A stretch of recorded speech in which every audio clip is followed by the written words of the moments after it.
Magandang oras mga ka-Good News Daily TV. Meron tayong bigyan ng reaksyon dito. Ito yung nangyari kahapon na pagbubumba ng sample pa lang ito ng Amerika. Inuna muna ni Trump pagbumba yung medyo hindi gaanong kamahalan na infrastructure sa Iran. Ito yung pinakamahabang tulay ng Iran na nagdugtong sa Iran to Karachi. Dito makikita talaga natin kung paano tinamaan ng bomba eh. Talagang sabog putol yung napakahabang tulay, napakataas ng Iran na nagkukunikta papuntang Karachi. Kaya ito ang balita courtesy sa atin ng Jagran Indian Channel, atin pakinggan. One key infrastructure has come under attack. Smoke was seen rising after airstrikes hit the B1 highway bridge linking Tehran to Karaj. Ayan no. So ayan ang tulay na to ay ano siya suspension bridge pala to. Suspension beam bridge ang tawag diyan. Parang yung Mactan Bridge, kung sino yung taga Cebu, alam nyo ang Mactan Bridge na disenyo, yan ay combination ng suspension and beam bridge. Made in Japan yan, yung nasa Cebu. Itong sa Tehran, sa Iran, ay made in China ito, mga kababayan. Kaya isang missile lang, durog eh. Ito, panoorin natin actual na pagtama ng missile sa tulay. Ayan o.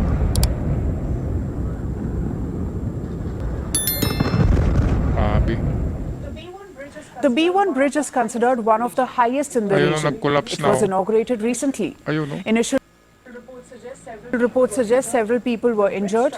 The bridge strike is part of a broader wave of attacks targeting Iranian infrastructure, including industrial sites. Our military, the greatest and most powerful by far, anywhere in the world, hasn't even started destroying what's Ayan, left so in ito nga Iran. yung sabi ni Trump, na bago siya alis, kailangan mag-isip na ang IRGC at madaliin nila ang desisyon ng deal. Gusto ni Trump ng deal. Ayaw ni Trump alis diyan na walang deal. Ayaw ni Trump alis sila na walang mangyayari diyan na settlement. Kailangan ni Trump ng deal. Yun nga ang sabi ni Trump noon, na ang middle name niya ay Deal eh. Mr. Deal. Nabubuhay daw si Trump, sabi niya, nabubuhay siya ng deal. Kasi mga businessman nga ito, galing sa kanyang lolo, sa kanyang papa. Lahat sila ay mga greatest businessman of America.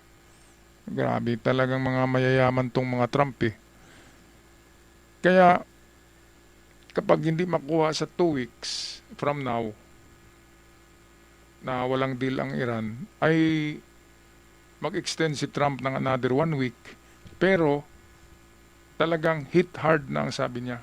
Hindi na yung lumanay lang na bomba, ibibigay niya lahat ng bomba niya sa Iran at ang titirahin niya ay napaka-importante ng mga infrastructure katulad ng kuryente, power plant para wala ng ilaw ang Iran. So kung wala ng ilaw, wala ng aircon, hindi na makakahinga yung nasa tunnel, di ba?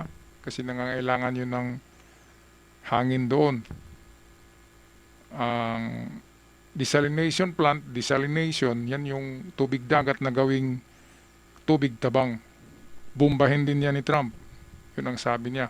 At panghuli ay itong pera ng Iran na nandyan sa langis, na nakaimbak sa Karg Island. 90% of Iran's oil ay nariyan sa Karg Island at wala na ni isang interceptors na natira sa Karg Island, sabog na lahat. Sabi ni Trump, it's too easy to bomb Karg Island. Kaya hindi lang muna binomba ni Trump yan kasi napakalaking halaga ng Karg Island eh. Kasi kung kunin natin lahat ng mga oil diyan, siguro nasa ano ang laman yan eh. Siguro nasa 200 million barrels. 200 million barrels ang estimate ko nang nandyan. So ilang swimming pool ba yung 200 million barrels? Ilang swimming pool ng langis dyan? Sayang yan eh. Kaya panghuli na yan na bombahin ni Trump, Yan na yung magiging pulubi ang Iran kapag wala na yung langis na yan. Back to pulubi sila. Back to itong trabaho nila noon na magiging shepherd. Yung nagpapastor ng mga karniro. Yun lang yung trabaho nila noon eh. Katulad ng China, maglalako ng noodles. Yun lang naman yung trabaho nila noon eh. Ng China.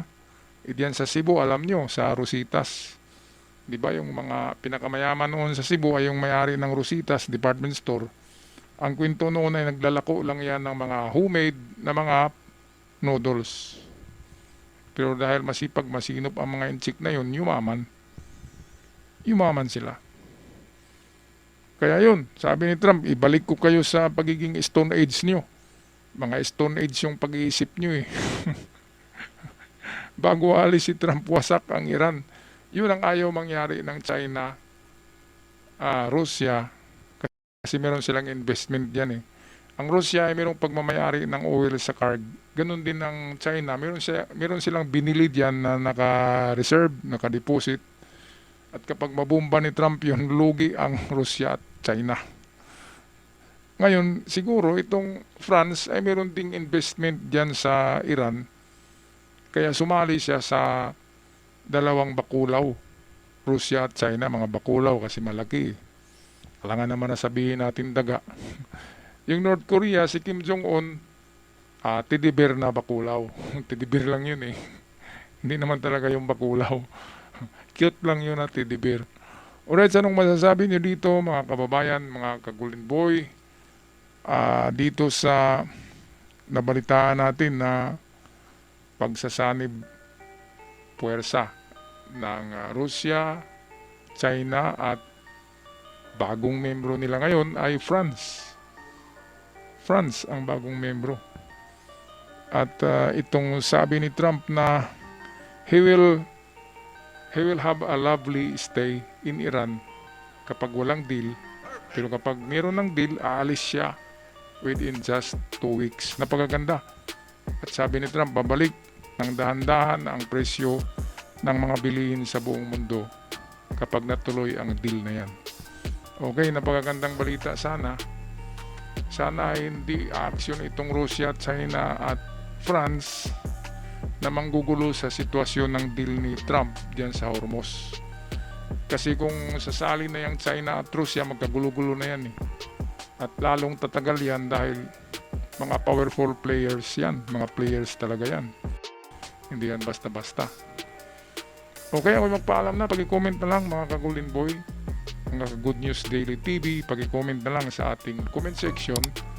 At sa mga bago pa lamang sa channel, huwag kalimutan mag-subscribe. Malaking tulong yan para sa ating munting channel. Hanggang sa muli. Paalam at ingat ang lahat.